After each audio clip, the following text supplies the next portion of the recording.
Hello everyone, welcome to my channel. I am Srishti Tyagi और आज मैं आप सभी के लिए लेकर आई हूँ क्लास 9 के चैप्टर नंबर 5 जीवन की मौलिक इकाई कोशिका के ऊपर हिंदी में नोट्स, जो कि हमारे यूपी बोर्ड के नोट्स हैं। तो चलिए स्टार्ट करते हैं। इसमें पहले मैंने एक पूरे के पूरे चैप्टर का एक छोटा सा फ्लो चार्ट बनाया है। इस चैप्टर में हम जो जो पढ़ने वाले हैं उसी के आधार पर सबसे पहले हम देखेंगे कोशिका के प्रकार। तो वो हमारे दो प्रकार की होती है, प्रोकैरियोटिक कोशिका और यूकैरियोटिक कोशिका। इसके बाद इसमें हमारे क्या कितने प्रकार होते हैं। पहला है कोशिका भित्ति, जो कि हमारे सिर्फ पौधों में पाई जाती है। कोशिका भित्ति क्या होती है वो हम आगे चैप्टर में पढ़ने वाले हैं। इसके बाद है कोशिका झिल्ली। इसके बाद कोशिका दो प्रकार की होती है, प्रोकैरियोटिक और यूकैरियोटिक। उसके बाद कोशिका द्रव्य और लास्ट में आता है हमारा कोशिका अंगक। इसके बाद जो कोशिका अंगक होता है वो हमारा 6 प्रकार का होता है, अंतद्रव्य जलिका, गोल्जिकाय, लाइसोसोम, माइटोकॉन्ड्रिया, वैक्यूल और प्लास्टिड। जो हमारी अंतद्रव्य जलिका है वो हमारी दो प्रकार की होती है, खुरदरी और चिकनी। खुरदरी अंतद्रव्य और चिकनी अंतद्रव्य। ये पूरा का पूरा हमारा ये इसका चार्ट है, जो कि आपको अच्छे से कॉपी में बनाना होगा। और इससे क्या है, हमें पूरा का पूरा जो चैप्टर है वो अच्छे से समझ में आ जाएगा। इसके बाद आता है सभी जीव सूक्ष्म इकाइयों के बने होते हैं, जिन्हें कोशिका कहते हैं। हमारे आसपास के जितने भी जीव हैं वो किसके बने होते हैं, वो छोटी छोटी इकाइयों से बने होते हैं और उन इकाइयों को हमने क्या नाम दिया है, कोशिका। सभी जीवों की संरचनात्मक व कार्यात्मक इकाई कोशिका कहलाती है। सन 1665 में मृत कॉर्क कोशिकाओं में रॉबर्ट हुक ने कोशिका को सूक्ष्मदर्शी द्वारा देखा। जो रॉबर्ट हुक नाम के एक साइंटिस्ट थे, उन्होंने कोशिका को 1665 में कहाँ पर देखा, मृत कॉर्क को जब उन्होंने सूक्ष्मदर्शी के अंदर रखा तो रॉबर्ट हुक ने 1665 में कोशिका का आविष्कार किया। सभी पौधे व जीव कोशिका के बने होते हैं। हमारे आसपास के जितने भी पौधे हैं, जीव हैं, जंतु हैं, वो सभी किस चीज़ के बने हुए हैं, कोशिका के बने हुए हैं। सभी कोशिकाएं पूर्व निर्मित कोशिकाओं से बनी होती हैं। जितनी भी कोशिकाएं हैं हमारे आसपास वो सब पुरानी कोशिकाओं का विभाजन होने के बाद नई कोशिकाओं का आविष्कार होता है। इसके बाद आता है हमारा एक कोशिकीय जीव और बहुकोशिकीय जीव। कोशिका संख्या के आधार पर एक कोशिकीय जीव के अंदर सिर्फ एक ही कोशिका पाई जाती है, लेकिन बहुकोशिकीय जीव के अंदर बहुत सारी कोशिकाएं पाई जाती हैं। इनका कार्य क्या होता है, कोशिका के सभी कार्य एक कोशिका द्वारा किया जाता है। एक कोशिकीय जीव जो होता है उनके अंदर जितना भी काम होता है वो सिर्फ एक ही कोशिका कर लेती है। इसका उदाहरण है अमीबा और बैक्टीरिया। बहुकोशिकीय जीव के अंदर विभिन्न कोशिकाएं विभिन्न प्रकार के कार्य करती हैं, जैसे कि पादप और जंतु। ये आप जो पॉइंट है ये हम बाकी और अच्छे से क्लियर कर पाएंगे आगे चैप्टर में। इसके बाद आता है हमारा, अभी हमने पढ़ा था कि कोशिका के दो प्रकार होते हैं, प्रोकैरियोटिक और यूकैरियोटिक। तो अब हम यहाँ पे देखेंगे कि प्रोकैरियोटिक और यूकैरियोटिक में क्या अंतर है। प्रोकैरियोटिक जो होते हैं वो पुराने कोशिकाएं होती हैं और यूकैरियोटिक क्या होते हैं कि वो नई कोशिकाएं। ये आकार में बहुत छोटी होती हैं और ये आकार में बहुत बड़ी होती हैं। इनमें अंगक अनुपस्थित होते हैं। अभी हमने अंगक पढ़े, वो हमारे 6 प्रकार के थे, अंतद्रव्य, गोल्जिकाय, लाइसोसोम, माइटोकॉन्ड्रिया, वैक्यूल और प्लास्टिड। तो वो जो 6 अंगक थे वो इसमें उपस्थित नहीं होते और इसमें उपस्थित होते हैं। कोशिका विभाजन विखंडन द्वारा होता है। इसमें जो विभाजन होता है वो विखंडन द्वारा होता है और इसमें जो विभाजन होता है वो माइटोसिस और मियोसिस द्वारा होता है।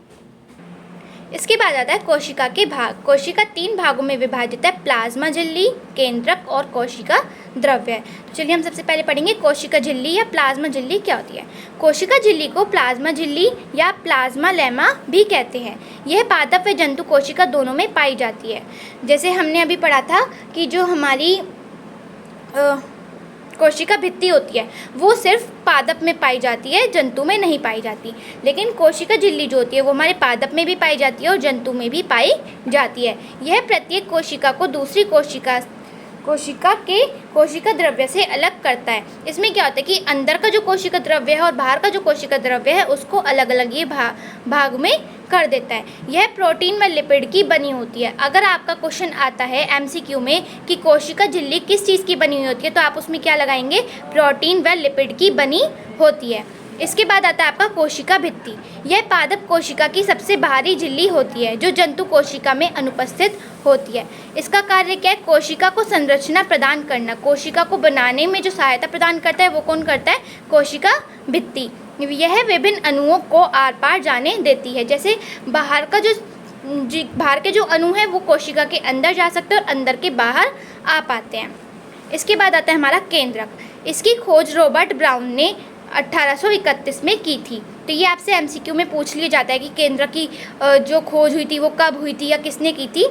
यह कोशिका का केंद्र कहलाता है। इसके ऊपर की झिल्ली को केंद्रक झिल्ली कहते हैं। केंद्रक के ऊपर की जो झिल्ली होती है, ऊपर की जो परत होती है, तो उसको हम क्या नाम देते हैं? केंद्रक झिल्ली कहते हैं। इसका कार्य क्या है? कार्य है यह आनुवंशिकी सूचनाओं को एक पीढ़ी से जनक पीढ़ी तक भेजने का कार्य करता है। जैसे जो एक जनरेशन से एक पीढ़ी से दूसरी पीढ़ी में जो भेजने का कार्य करता है वो कौन करता है? केंद्रक करता है, डीएनए के फॉर्म में। इसके बाद आता है हमारा वसरण और प्रसरण। वसरण और प्रसरण क्या होता है? सबसे पहले आप ये सेकंड पॉइंट देखिए, उच्च सांद्रता से निम्न सांद्रता की ओर स्वतः गमन। और वसरण और प्रसरण को आप इस तरीके से समझ सकते हैं, जैसे मान लीजिए आपने किसी कटोरी में पानी लिया और उसके अंदर आपने जो आपकी किशमिश होती है वो आपने उसके अंदर डाल दी। तो जो पानी होता है वो कटोरी से किशमिश के अंदर चला जाता है, तो किशमिश जो होती है वो फूल जाती है। तो उस प्रोसेस को हम क्या नाम देते हैं? प्रसरण। और वसरण में क्या होता है? जितने भी बाहर के पानी के अलावा जितने भी पदार्थ हैं, अगर वो किसी चीज़ के अंदर जा रहे हैं तो उस प्रक्रिया को हमने क्या नाम दिया? वसरण। यह दोनों पदार्थों की सांद्रता को समान कर देता है। यह दोनों पदार्थ की सांद्रता को समान नहीं करता। सांद्रता मतलब कंसंट्रेशन, जहाँ पर जिस चीज़ की कमी होती है उसको वो पूरा कर देता है। अब हमारे स्टार्ट होता है कोशिका अंगक। इस चैप्टर में सबसे ज़्यादा क्वेश्चन हमारे इसी टॉपिक से बनते हैं, कोशिका अंगक से। सबसे पहले आता है हमारा गोल्जी उपकरण। ये पतली झिल्ली युक्त चपटी पुटिकाओं का समूह होता है। इसमें क्या है? छोटी छोटी जो हमारी पुटिकाएँ होती है, मतलब कि जो छोटी छोटी हमारी ट्यूब लाइक स्ट्रक्चर होता है। इसका कार्य क्या है? यह लिपिड बनाने में सहायता करता है। यह स्वभाव में स्रावी होता है। स्रावी मतलब क्या है? इसके अंदर से एक लिक्विड लाइक कुछ बहता रहता है, तो उसको इसी वजह से गोल्जी उपकरण जो होता है ये स्रावी होता है। यह कोशिका भित्ति और कोशिका झिल्ली बनाने में मदद करता है। कोशिका की जो कोशिका भित्ति और कोशिका झिल्ली जो है वो किसके थ्रू बनती है? गोल्जी उपकरण के थ्रू बनती है। तो अगर क्वेश्चन आएगा आपका तो किस तरीके से आ सकता है कि गोल्जी उपकरण क्या है, उसका कार्य क्या होता है, तो आप ये पूरा लिख देंगे, तब भी आपको पूरे मार्क्स मिलेंगे। इसके बाद आता है आपका माइटोकॉन्ड्रिया। ये प्रोकैरियोटिक में अनुपस्थित होता है। ये हम पहले ही बात कर चुके हैं, जो प्रोकैरियोटिक होता है उसके अंदर हमारे कोशिका अंगक नहीं पाए जाते। इसी कोशिका का पावर हाउस भी कहते हैं। माइटोकॉन्ड्रिया क्या करता है? शरीर के अंदर या कोशिका के अंदर एनर्जी जनरेट करता है, जो एनर्जी है उसको बनाता है एटीपी की फॉर्म में। तो इसी वजह से इसे कोशिका का पावर हाउस भी कहा जाता है। यह एक दोहरी झिल्ली वाले होते हैं। इसके ऊपर क्या होता है? दोहरी झिल्ली होती है, मतलब कि दोहरी परत होती है, दो परत होती हैं, और सभी यूकैरियोटिक में उपस्थित होते हैं। जितने भी यूकैरियोटिक होते हैं उन्हीं में ये उपस्थित होते हैं। इसमें खुद का राइबोसोम और डीएनए होता है। माइटोकॉन्ड्रिया के पास अपना खुद का डीएनए और राइबोसोम्स होते हैं। माइटोकॉन्ड्रिया का कार्य क्या होता है? इसका मुख्य कार्य ऊर्जा निर्माण कर एटीपी के रूप में संचित करना है। इसी वजह से इसको क्या कहा गया है? पावर हाउस कहा गया है। ये माइटोकॉन्ड्रिया का एक स्ट्रक्चर है, ये आप बना सकते हो अपनी नोटबुक में। इसकी दोहरी परत होती है, बाहरी परत और अंदरूनी परत, जिसको हम आउटर मेम्ब्रेन और इनर मेम्ब्रेन कहते हैं। इसके अंदर द्रव्य होता है, राइबोसोम्स होता है और खुद के डीएनए होता है। डीएनए की फुल फॉर्म आ जाती है डीऑक्सी राइबो न्यूक्लिक एसिड।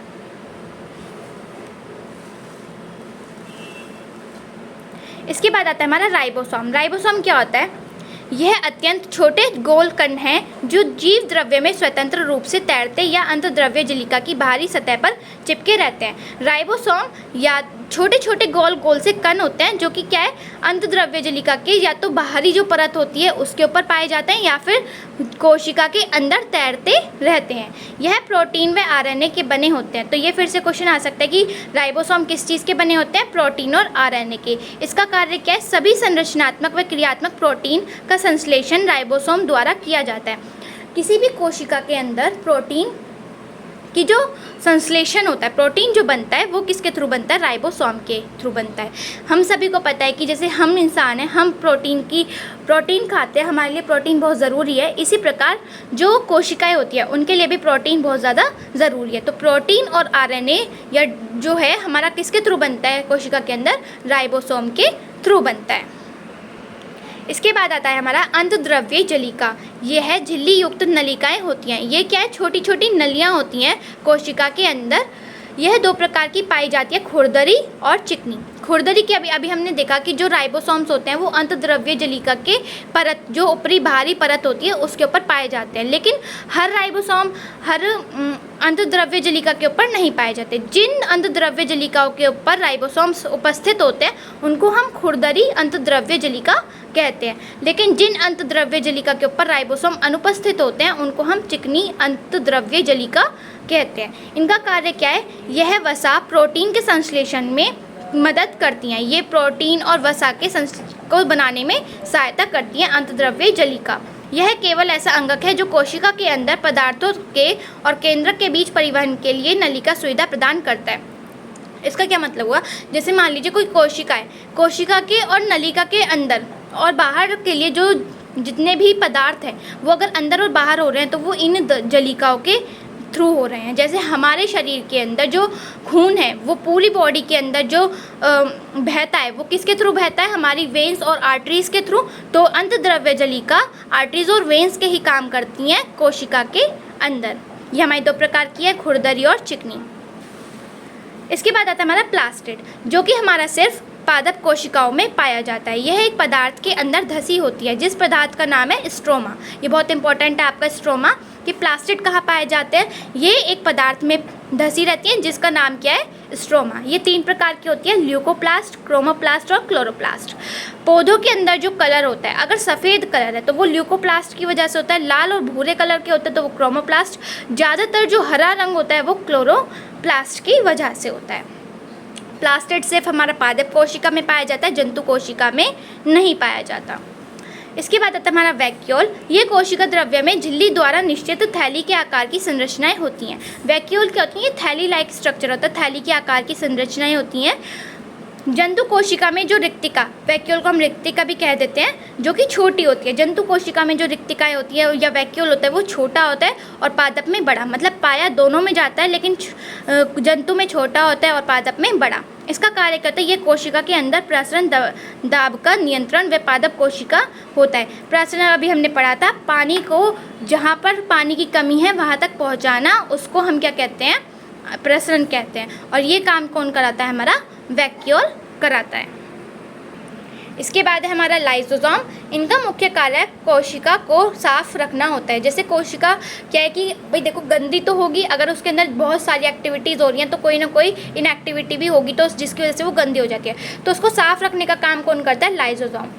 इन्हें आत्मघाती या सुसाइडल बैग्स भी कहा जाता है। ये क्या करती है, लाइसोसोम्स क्या करती हैं, एक टाइम पर जब इनका काम खत्म हो जाता है तो ये अपने आप को ही खाना शुरू कर देती हैं, जिसकी वजह से जो कोशिका है उसमें सफाई बनी रहती है। इसके बाद आता है हमारा पादप कोशिका और जंतु कोशिका। इनका जो चित्र है वो मैंने इसमें नहीं बनाया क्योंकि वो इजीली अवेलेबल हो जाता है बुक्स के अंदर, एनसीईआरटी बुक्स में भी दिया हुआ है, तो आप वहाँ से जाके बना लीजिएगा। पहला, इसमें प्रकाश संश्लेषण हेतु क्लोरोप्लास्ट होता है। पादप में क्लोरोप्लास्ट होता है लेकिन इसमें क्लोरोप्लास्ट नहीं होता। इसमें रिक्तिका उपस्थित होती हैं और बड़ी होती हैं, इसमें रिक्तिका छोटी होती है। ये पूरा वही है जो हमने पूरे चैप्टर में अभी तक पढ़ा है।